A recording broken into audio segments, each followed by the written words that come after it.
ये कुछ random messages हैं। आजकल एलोपैथिक साइंस लोगों का भीषण दोहन किया जा रहा है। बिना वजह डराकर उनकी मेहनत कश कमाई को लूटकर कर्जदार बनाया जा रहा है। सर की एक बात अनुकरणीय है। हम होम्योपैथी के एक सामान्य से प्रैक्टिशनर थे, थोड़ी ही सही, पर आज हमें एक दवाइयों का सूक्ष्म अंतर व रुग्ण अवस्था में रोगी का व्यवहार अवलोकन करने की क्षमता का विकास हुआ है, जिसका असर हमारी प्रैक्टिस पर तो पड़ा ही है, साथ ही लोगों की दुआएं भी मिलती हैं। ईश्वर का धन्यवाद। नेक्स्ट, ये रवि गुप्ता हैं। सर, रवि गुप्ता का साष्टांग प्रणाम। होम्योपैथी जैसी अनंत सागर से सही, सरल, सटीक तरीका ज्ञान दर्शन के लिए हृदय से आभार। सर, मैं एक छोटा सा केस डाल रहा हूँ। मेरे मरीज को आराम भी है, पर एक रुब्रिक की अच्छी समझ नहीं है। थोड़ा कन्फर्म कर दें सर। अभी आगे जो भाषा लिख रहे हैं मेरे को समझ नहीं आ रही है क्या है, मैं पढ़ देता हूं तो शायद आपको भी समझ तो नहीं आएगी। मरीज: गोडबा अजब डिजाइन से दर्द रही, दाहिनी तरफ बाहां व अंग में झुंझुनी, हर घड़ी दर्द, बर्दाश्त के बाहर रहत वावे। बहुत दिनों से परेशान बाटी, बहुत दवा कप दिया, पेटवा की नसियां दुखावे लागत हैं। दर्द के दौरान श्वास चलना, घबराहट कैसे हम चलब, नित्य कर्म करब, सोचत आवत नाही। मतलब ये शायद भोजपुरी लिख रहे हैं, तो इसमें मैं रूब्रिक तो नहीं बताता हूं किसी को भी, ना दवाई बताता हूं, तो उसके लिए तो कांटेक्ट करना होता है क्लिनिक पर। नेक्स्ट, सर, रवि गुप्ता का आपको चरण स्पर्श। सर, मैं पिछले 4 सालों से होम्योपैथी और माइंड से प्रैक्टिस करता आ रहा हूं, जिसकी शुरुआत डॉक्टर अमरजीत सिंह मान द्वारा लिखी पुस्तक होम्योपैथी और माइंड, डॉक्टर कृष्ण कुमार डिंडे द्वारा लिखी पुस्तक बिगिनर सीरीज से हुई। रुब्रिकों की सही समझ, भाव, ये हमारी सबसे बड़ी समस्या आती थी।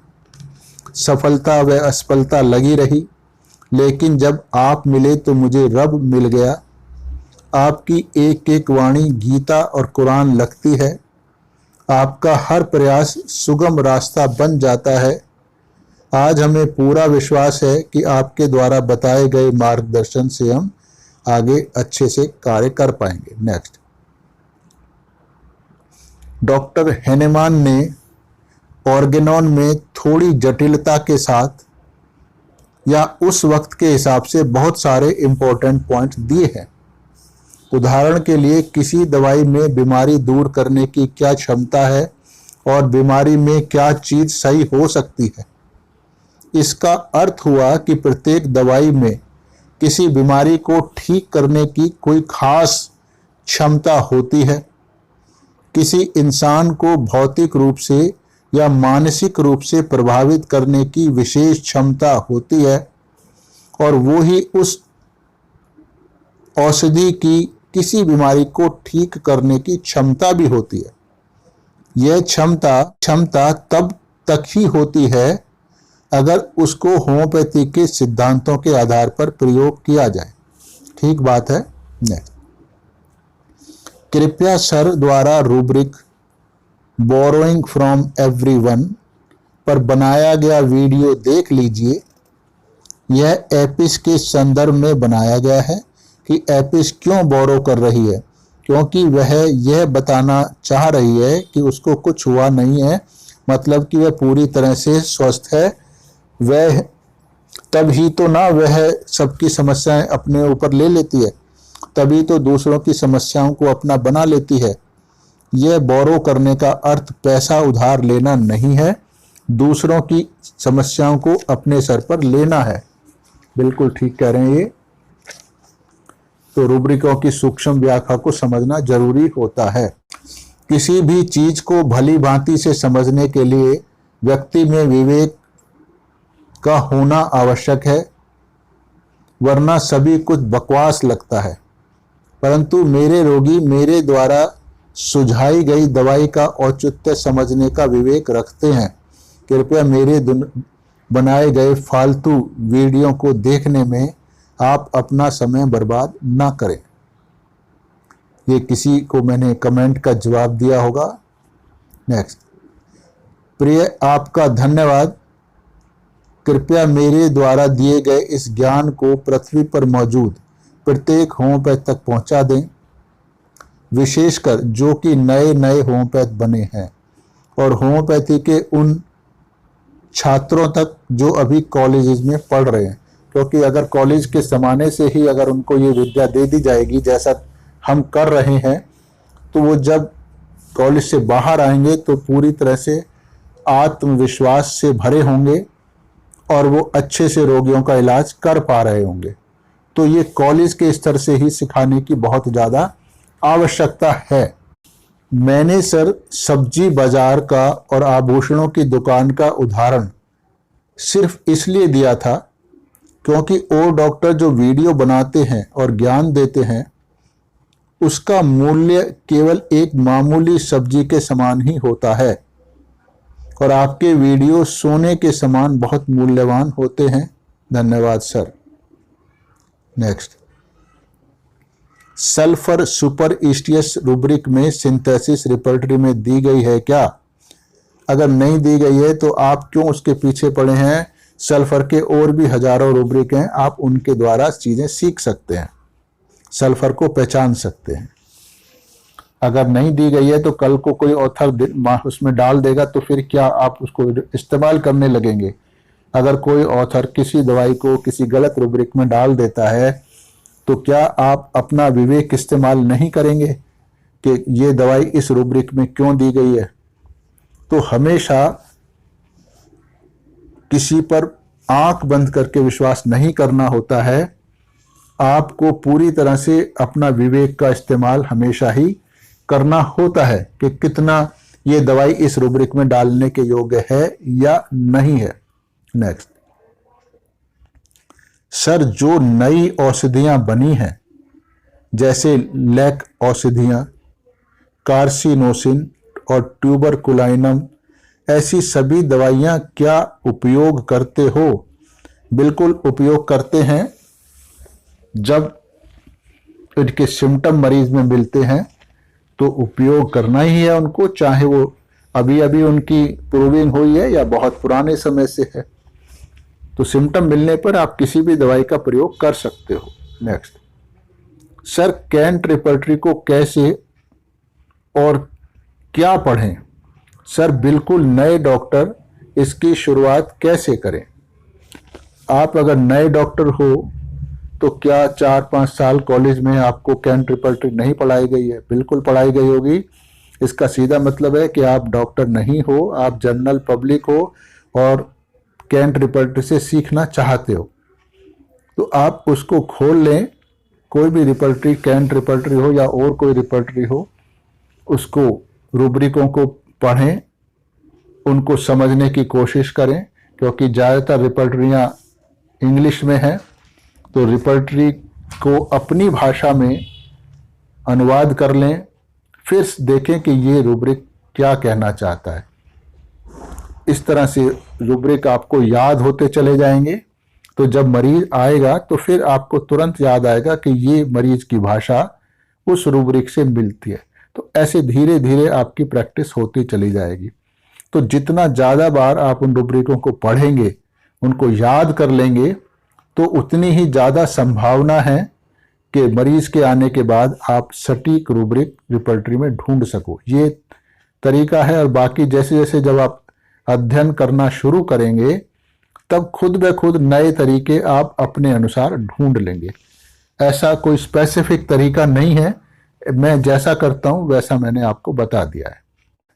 सर रिपर्टरी में एंजाइटी डार्क इन में काली कार मेडिसिन तो नहीं दी गई है? तो मैं इसको कह रहा हूँ भाई नहीं दी गई है तो जोड़ लो। अगर मैंने किसी वीडियो में उसका डिस्क्रिप्शन दिया है तो इसको सोच के दिया है तो आप उसको जोड़ लो। तो आज हम अगर हम नहीं जोड़ेंगे तो कल को किसी को समझ आएगी तो वो जोड़ देगा, फिर आप कहोगे ये तो इसमें दी हुई है। तो ये रिपर्टरीज कोई फाइनल भगवान के द्वारा बनाई गई किताब नहीं है, ये इंसानों के द्वारा बनी है। इसमें कुछ भी गलतियां रह सकती हैं, कमियां रह सकती हैं। तो ये अनुभव के आधार पर इस रिपर्टरी को और एनरिच किया जा रहा है।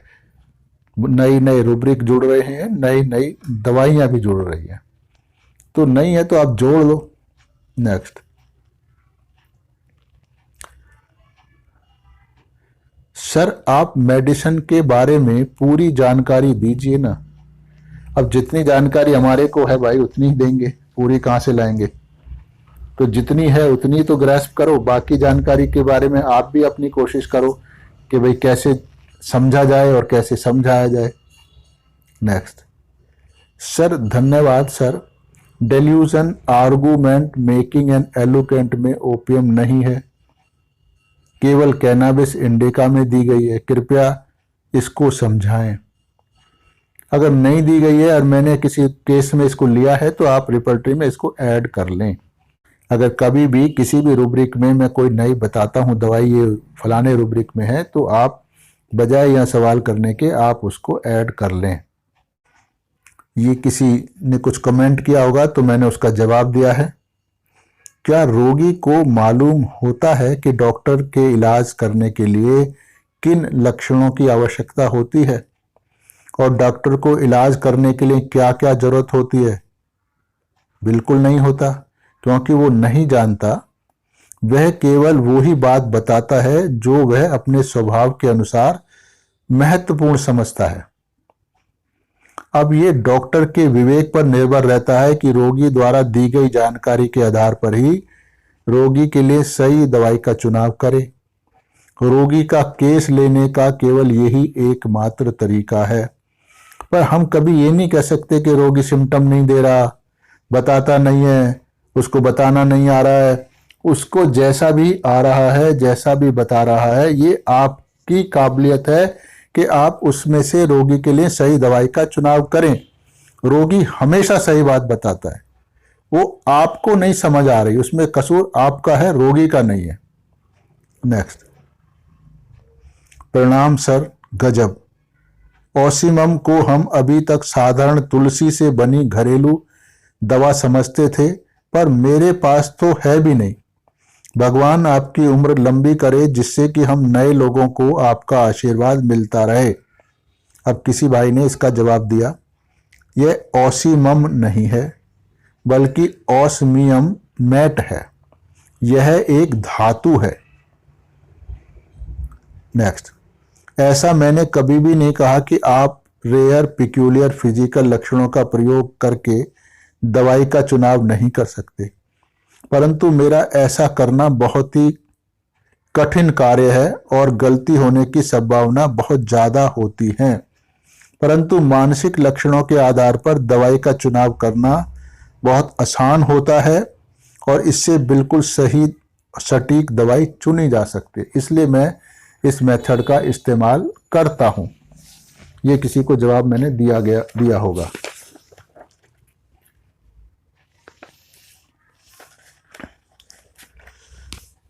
एक और कमेंट है,